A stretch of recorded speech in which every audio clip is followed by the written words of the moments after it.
بسم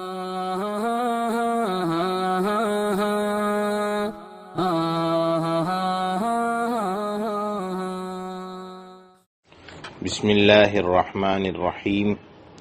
دعاؤں کی قبولیت کے سنہرے واقعات، سبق نمبر 92۔ میں اپنا ثواب نہیں بیچوں گا۔ یعقوب ابن جعفر ابن سلیمان بیان کرتے ہیں کہ عموریہ کی جنگ میں وہ معتصم کے ساتھ تھے۔ عموریہ کی جنگ کا پس منظر بھی انتہائی دلچسپ ہے۔ ایک پردہ دار مسلمان عورت عموریہ کے بازار میں خریداری کے لیے گئی۔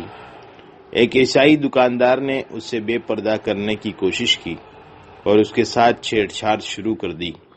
وہاں پر موجود ایک مسلمان آگے بڑھا تو عیسائی دکانداروں نے مل کر اسے قتل کر دیا۔ عورت نے بے بسی کے عالم میں پکارا، واہ معتصمہ، ہائے معتصم، میری مدد کے لیے پہنچو۔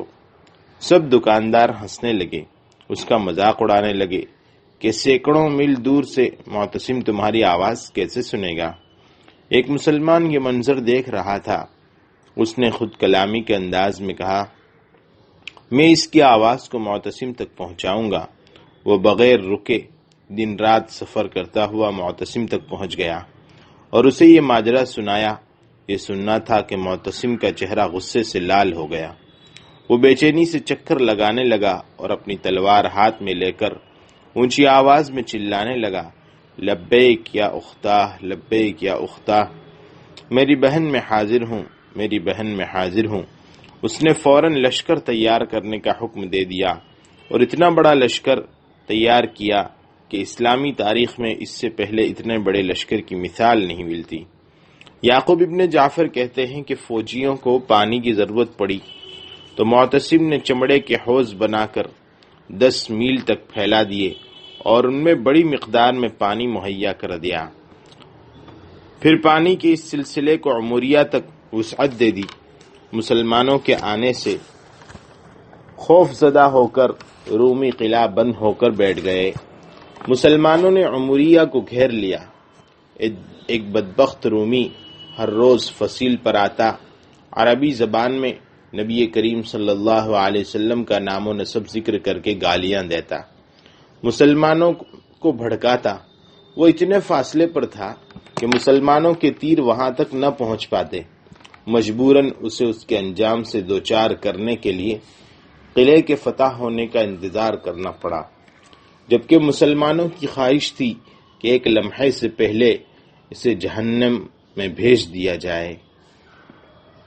یعقوب ابن جعفر کہنے لگے، انشاءاللہ میں اسے جہنم میں پہنچاؤں گا۔ انہوں نے تاک کر ایسا تیر مارا جو سیدھا اس کی شہرگ میں گھس گیا۔ وہ تڑپا گرا اور جہنم میں پہنچ گیا۔ مسلمانوں نے بلند آواز سے اللہ اکبر کہا اور ان میں خوشی کی ایک لہر دوڑ گئی۔ معتصم بھی بہت خوش ہوا۔ اس نے کہا، تیر مارنے والے کو میرے پاس لایا جائے۔ یعقوب ابن جعفر معتصم کے پاس پہنچے تو اس نے کہا، اپنا مکمل تعارف پیش کیجیے۔ یعقوب نے اپنا نام و نسب اور خاندانی پس منظر بتایا۔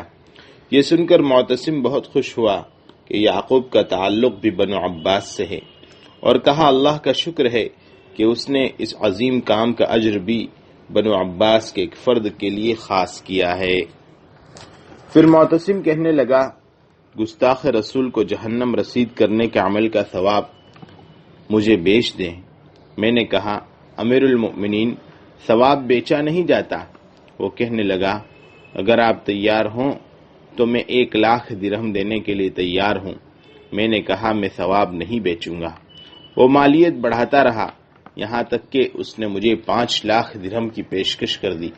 میں نے کہا، اگر آپ مجھے ساری دنیا بھی دے دیں تب بھی میں ثواب بیچنے کے لیے تیار نہیں ہوں، البتہ میں آپ کو اس کا آدھا حصہ تحفے میں دیتا ہوں، اور اس بات کی گواہ اللہ تعالیٰ کی ذات ہے۔ معتصم کہنے لگا، اللہ تعالیٰ آپ کو اس کا اعلیٰ بدلہ عطا فرمائے، میں راضی ہوں۔ پھر وہ کہنے لگا، تم نے تیر اندازی کہاں سے سیکھی ہے؟ میں نے جواب دیا، بصرہ میں اپنے گھر کے اندر۔ وہ کہنے لگا، چلو اس مہارت کے انعام کے طور پر مجھ سے کچھ لے لو۔ میں نے کہا، یہ تو جو بھی سیکھنا چاہے اسے مفت میں میسر ہے۔